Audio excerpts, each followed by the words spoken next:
What's up, my friends? I hope you had a wonderful Christmas. I sure did. Lots of food, lots of mead, and lots of good company. As you can see, I got a new camera lens for Christmas.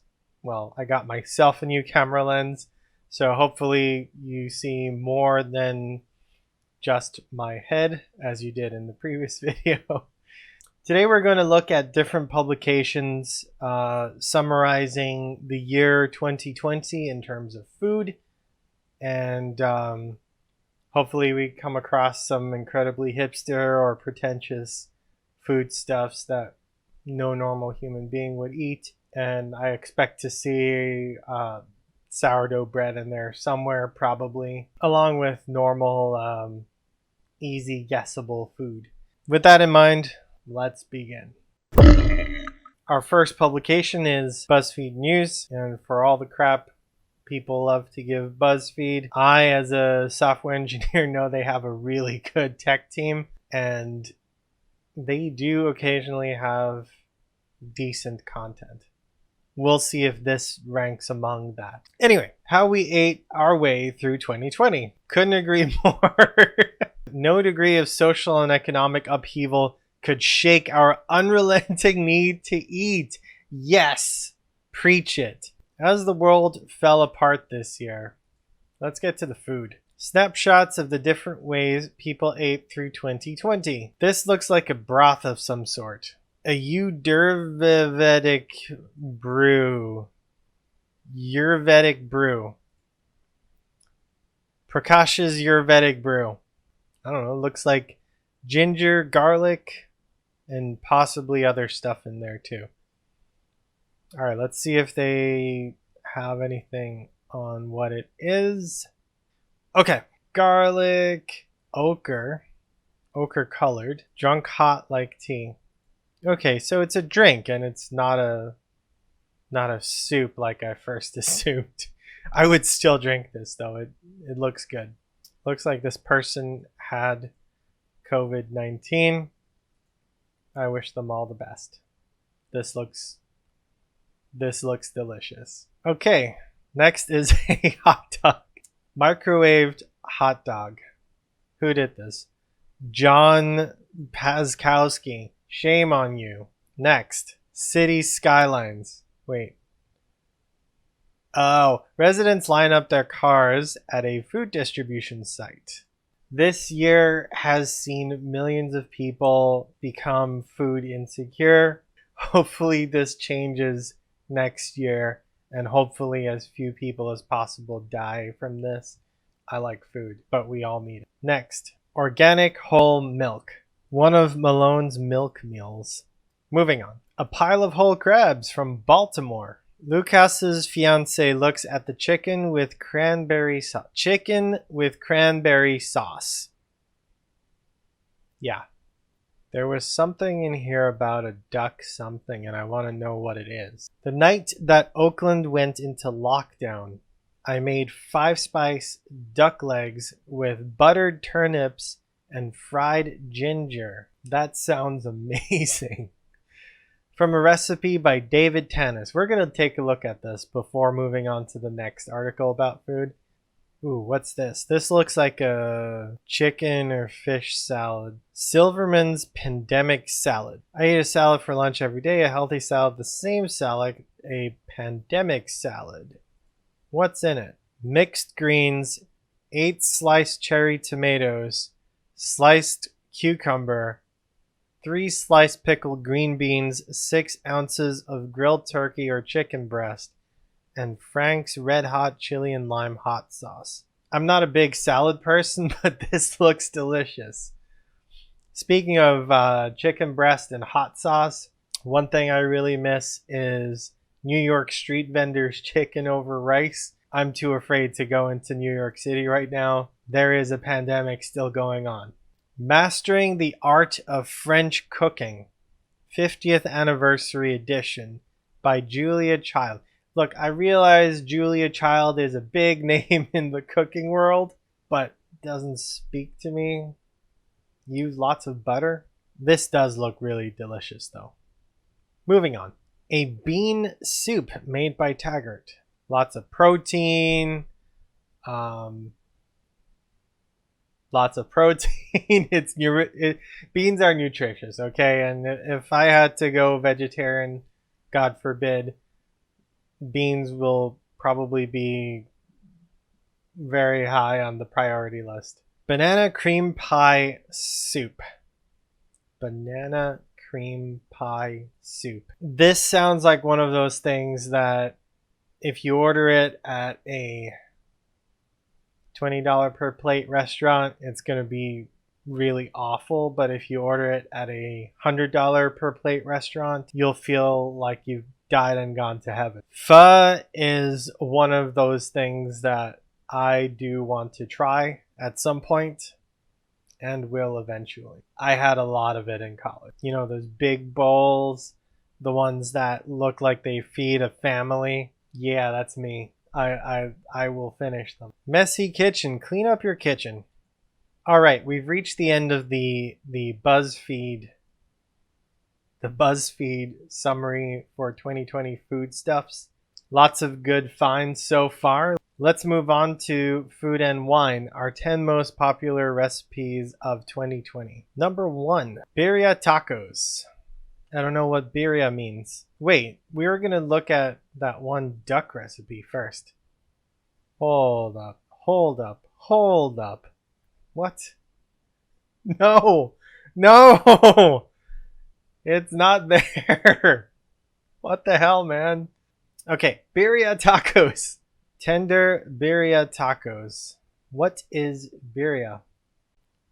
What does birria mean? Birria is a wonderful traditional Mexican dish originally made with goat meat, but also made with beef, veal, lamb, or pork. In gastronomical terms, birria means exquisite savory dish full of culture and tradition. This sounds amazing. I've had goat recently this year, and it was really good. Anyway, let's move back to the birria tacos. Get the recipe, sure.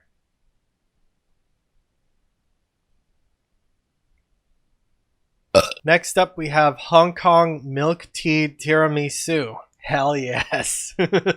Milk tea is a tea that's on the sweeter side. And tiramisu is tiramisu. This looks like a combination of both of those things. Oh yeah, look at that. Look at that. All the chocolate sprinkles on top. All this stuff. I bet you could do this with bubble tea as well. Summer crab carbonara with lemon and capers. Capers? Caper cappers? Leave me a comment below telling me how to pronounce it. Is it caper or capper? This creamy, bright take on carbonara, unofficial dish of the summer. I could see that.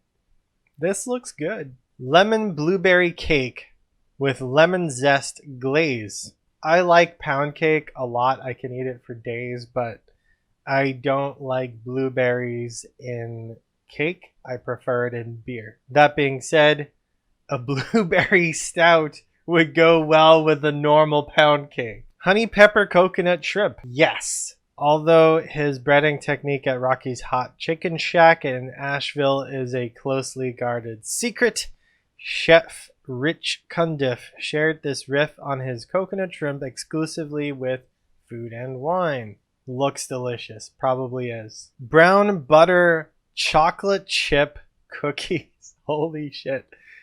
Why am I even looking at this? I'm starting a diet in January like the rest of us. Melting butter in a skillet until it's golden brown and nutty lends these chewy cookies an irresistible depth of flavor. Did you know the sky is blue? Hell yes. Northern Standard. Full-flavored Manhattan-like cocktail got one of our writers through this year. I dream of returning to my favorite seat at the bar in the far right corner by the fireplace, the best spot for people watching and gossiping with the bartenders. Until then, I'll make my Northern Standards at home. They'll get me through like they always do. I don't know what's in a Northern Standard. Let's find out. New tab, Northern Standard. This drink is even better than a Manhattan thanks to 3 different bitter elements. Okay. Northern Standard is a full-flavored cocktail that uses Knob Creek rye aged in charred barrels to balance out the richness of Carpano. Equally strong as it is smooth. Knob Creek rye aged in charred barrels is delicious. I'm not sure what Carpano is. Onward to the rabbit hole. Carpano is... the hell is Carpano? Distinctive and powerful aromatized wine. I'll take Google's word for it and buy myself a bottle so I can learn more about this. For science. Ingredients. Knob Creek, 1 ounce of Carpano, 2 dashes of bitters, Angostura bitters, 1 teaspoon Tempest, 1 pot white wine pasta with mushrooms and leeks. You know what? That's probably really good. Venetian shrimp polenta. That sounds pretentious. It probably isn't. Sciacquone polenta in Venice. Shrimp polenta. What is polenta? What exactly is polenta? Polenta is a North Italian dish made of coarsely ground corn. Oh, that's awesome. So it's like a corn with shrimp. Corn, shrimp. Corn, shrimp. Okay, yes. Potato, bacon, and cheddar tart. My arteries are hardening just looking at this thing. And yet I want it inside me. All right, that concludes the food and wine article. More pretentious than BuzzFeed, obviously. But so many good ideas and yummy things to eat. Let's go on to our last one for the day. This is from gulfnews.com. Gulf being UAE, not Gulf of Mexico. 10 best foods. Dalgona coffee. Everyone who knows me personally knows that I'm a coffeeholic. This looks really delicious. What's in it? Dalgona coffee holds pride of place as its Big Bang, the explosive fad that started it all. This foamy whipped coffee's viral spread on TikTok and Instagram in mid-March is no surprise. Okay, it is a surprise to me. More than half the world had gone into lockdown, cutting us off daily pit stops at big chain coffee houses. Yes, ever since the lockdown, I've been working at home, and the quality of the coffee I drink on a daily basis has gone way, way up. No more Folgers for me, baby. No more Folgers for me. Anyway, insanely simple 3-ingredient coffee popularized by South Korean YouTubers and named after a Korean toffee. What's in it? Just a fork, a lot of patience, and freakish upper body strength for vigorous whisking, and voila. Equal parts sugar, humble instant coffee, and hot water transformed into frothy cup of joe that was the envy of espresso machines. Sugar, instant coffee, and hot water. There's milk in here. The sugar probably creates this weird crema thing. I'm gonna have to research this more.